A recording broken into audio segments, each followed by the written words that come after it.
was a really wild show yesterday. Probably the most energetic of the tour so far. Really? Was Manchester, yeah. So that was good. That was definitely good. Life is a puzzle. You gotta enjoy. Can't be stupid. No fuck boy. You get a chance. We'll prove 'em wrong. Got the sockets. Wait for the call. Yeah. Always, yeah. So the crowds here are always, actually probably out of anything, the most reminiscent of the crowds in the US. It's really enthusiastic. Really enthusiastic. I think it's going to be a good show. I think it's almost sold out, which is amazing. It's kind of like a landmark for us as well, because you know it's so far like it's the biggest venue that we've gotten to like play in London. Like that we've gotten to headline by ourselves, you know. So for us, it's kind of like a cool stepping stone. So I'm really excited. Not over yet. At least I don't think so. Better not be so. Better not be so. Acknowledge nothing.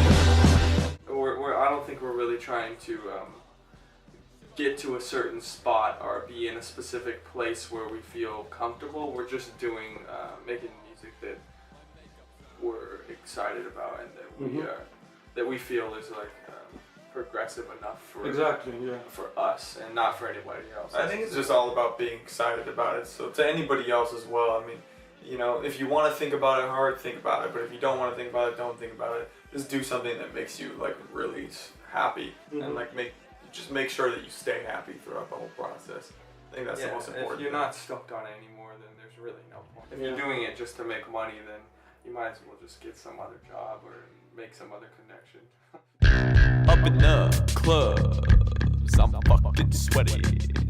One thing I can say about Rob is that he's a really positive personality. He's really fun and easygoing to hang out with. And I think that's the best thing about it, and the reason why we keep wanting to work with him is mostly just because of how well we all get along together. I think that's the biggest selling point. I mean, we've been recording with Rob for 3 years now, so I think this release right now is one of the first times he's really gotten mentioned in some of the reviews and stuff.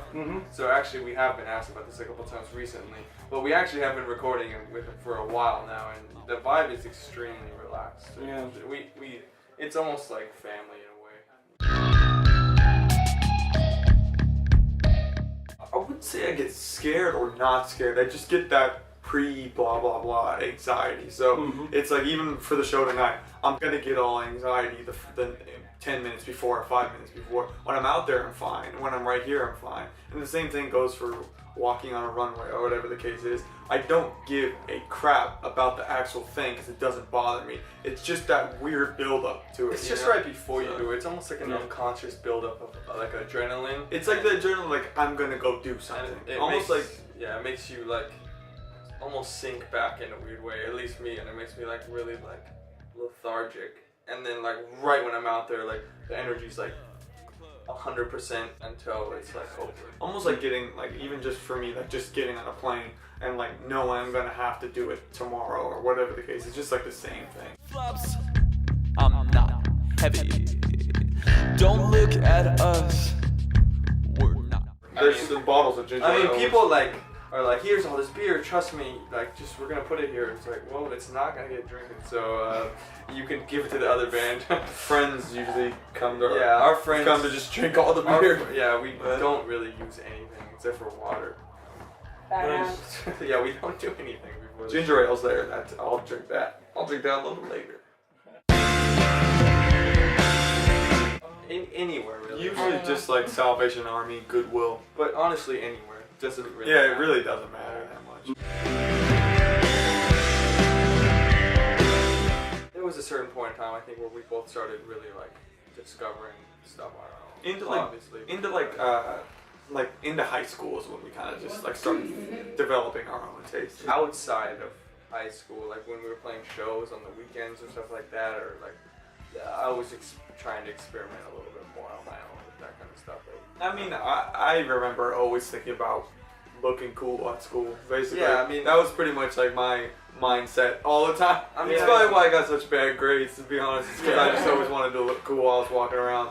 I mean, I remember we were always really focused on like making we had like our leather jackets, like painting them and putting spikes on them, making them look really overwhelming, to the point where like, you know, like I remember my parents were like, no, like you're not gonna wear that to school, and then so I would stuff it in my backpack and hide it, and then hold all my books, and then when I got to school, I would take it out of my backpack and then put it on, and then put the books back in the backpack, and then go. It'd do the same thing when I got home.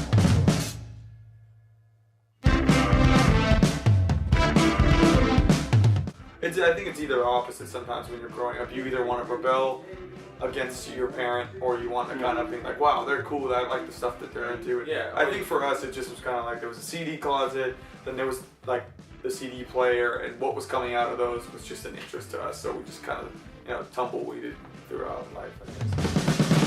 You think you're really better than us, 'cause now you've got the power. Actually, something kind of crazy happened yesterday, to be honest. I'll explain Well, it. I watched it happen. But I'll go through my perspective, then you can tell yours. I'll stop at a certain point. Basically what happened is we were going to a Tesco supermarket.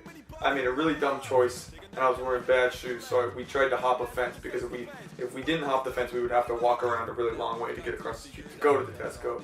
So basically what happened is he got over the fence, he was wearing tennis shoes, jumped off, everything was fine. But you gotta explain, it was one of those fences that had it was spiky, so it wasn't one you could just put your hands on the top and climb over it with it was a sketchy fence. It was hard, the fence to jump over. Especially when you're wearing, I was wearing TUK, kind of almost creeper style shoes, so there was really no grip or anything. So I was trying to get over it, and he was waiting for me. Then I jumped over the fence a little bit, and then there was an electrical box right below the fence. So you had to put both feet on the electrical box, then jump onto the sidewalk, and then there was a street. But for me, I threw my weight over it, only had one foot on the electrical box, then fell over it, smacked against the sidewalk, rolled off the sidewalk, literally as a car was coming. He said it got Basically, an inch from my face. He fell backwards from the top of the fence, his back hit the electrical box, and then he went. Well, I thought my back hit the ground. Well, yeah, you did. You went you were basically rolling backwards off the electrical box onto the ground and then into the street. And it was I'm really surprised it didn't hurt more, honestly. And then you were in the street, and then there was really nice BMW just so fucking close to him. But it was trying to stop because it saw him. It was inch away from rolling. I don't over his know head. how. But then I instinctively grabbed him, and now his jacket's ripped. Because I just out of impulse. Now this is the proof. You can see that actually Just happened. out of impulse, just grabbed him really fast and then pulled him back up on. I don't know if I helped him or if I was too late. I don't really know, but all I know is my fingers really hurt after because of the quick adrenaline of just grabbing him really fast. Yeah, and we just couldn't stop laughing. We were freaked out, but we couldn't stop laughing. It was just really weird. Fucking sucks.